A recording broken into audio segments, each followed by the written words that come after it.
हमारे साथ बातचीत करने के लिए समाजवादी पार्टी के प्रवक्ता उदयवीर सिंह हैं। उदयवीर जी, योगी आदित्यनाथ ने भी एक बयान दिया है जिसमें उन्होंने कहा है कि हमारा जीवन का हर पल भारत और सनातन के लिए समर्पित होना चाहिए। किस संदर्भ में उनके इस बयान को देख रहे हैं आप? संदर्भ तो आप जानेंगे। हमको तो लगता है कि कोई भी धर्मगुरु जो कहीं का पीठाधीश्वर हो, मठाधीश हो, कहीं का धर्मगुरु हो, वो निश्चित तौर पे धर्म के बारे में ऐसे भाव रखेगा। एक मुख्यमंत्री के रूप में और बहुत सारी जिम्मेदारियां उन सबको पूरा करना पड़ेगा उन्हें। कांवड़ रूट पर जो नामकरण हो रहा दुकानों का, ठेली वालों का, उसको लेकर के विवाद हो रहा है।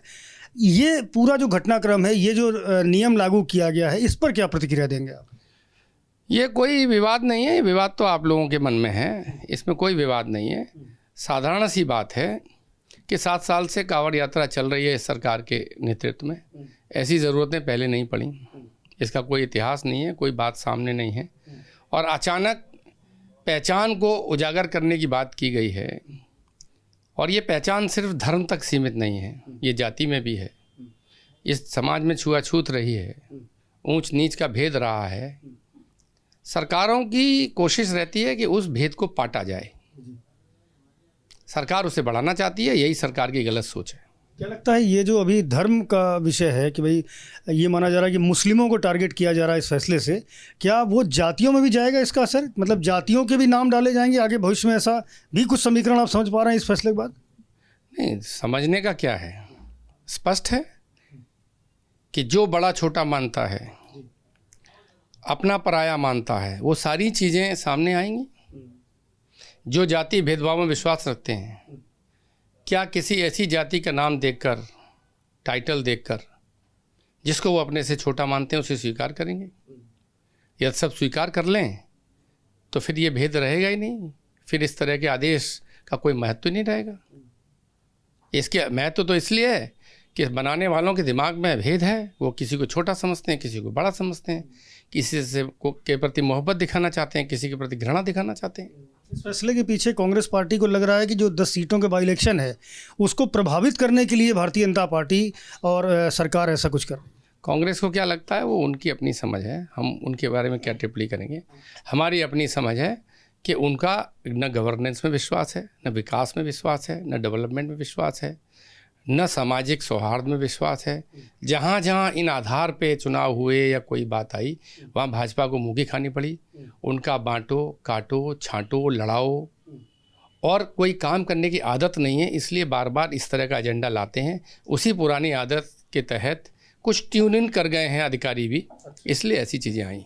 10 सीटों के बाई इलेक्शन की वैसे तैयारियां क्या चल रही हैं? कांग्रेस पार्टी के साथ अलायंस करके लड़ेंगे आप लोग या अलग लड़ेंगे? कितनी सीटें उनको देंगे, कितनी अपने पास रखेंगे, इस पर क्या चर्चा हुई?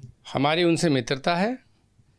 अब जो राजनीतिक सुलभता बनेगी, अभी तक कोई हमारी जानकारी में बातचीत हुई नहीं है नेतृत्व के स्तर पे। जो नेतृत्व के स्तर पे राजनीतिक सुलभता बनेगी, उसके हिसाब से हम लोग चुनाव लड़ेंगे।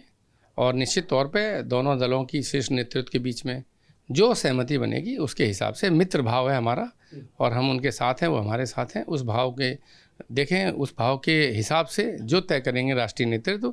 अभी चर्चा हुई नहीं है, जब होगी तो आपको निश्चित तौर पे सूचित। 5 सीटों की बात कर रहे हैं, वो कह रहे हैं 5 सीटों पे हम लड़ेंगे। हमने अपना पूरा जो फैक्टर्स हैं, कैलकुलेशंस हैं, समीकरण समझ लिया है।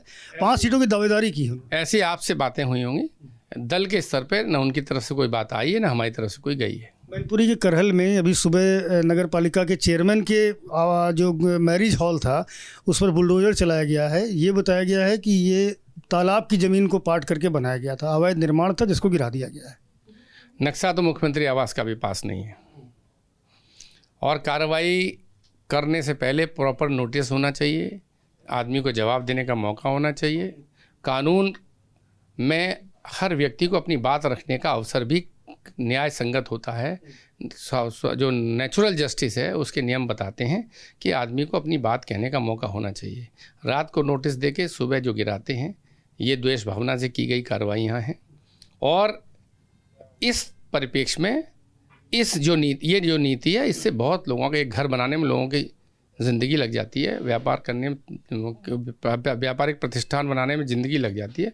इसलिए लोगों को अपनी बात कहने का और जस्टिफाई करने का मौका देना चाहिए। लेकिन सरकार की मानसिकता ऐसी है कि वो जिस बिल्डिंग को टारगेट करती है उसे नोटिस देती है, गिरा देती है। उसके जो नक्शे पास होते हैं उन नक्शों को अवैध घोषित कर देती है, लेकिन पास करने वाले अधिकारियों पे कोई कार्रवाई नहीं करती है। अवैध बिल्डिंग बनी, उसमें जो उसके नक्शे में जो मॉडिफिकेशन हुए, जिस अथॉरिटी ने उन्हें स्वीकृति दी, जो पैसा अथॉरिटी ने जमा कराया शुल्क के रूप में, उसके लिए कोई जिम्मेदारी नहीं तय की जाती। केवल जो खरीदार हैं या जो जनता का व्यक्ति है उनको प्रताड़ित किया जाता है। इसलिए ये नियम नेचुरल जस्टिस के खिलाफ है। सरकार के जो अधिकारी हैं, जो ऐसी परमिशन देते हैं, जो ऐसे कानून बनाते हैं, जो शुल्क सरकार में जमा कराते हैं, उनकी भी जिम्मेदारी तय करनी चाहिए। बहुत शुक्रिया आपसे बात करने के लिए। उदयवीर सिंह हैं जिन्होंने बहुत सारे विषयों पर अपनी बेबाक राय रखी। कैमरामैन प्रेम सिंह के साथ Sanjay Tripathi, ABP news, Lucknow. For exclusive and insightful videos, subscribe to our new channel ABP Live Premium.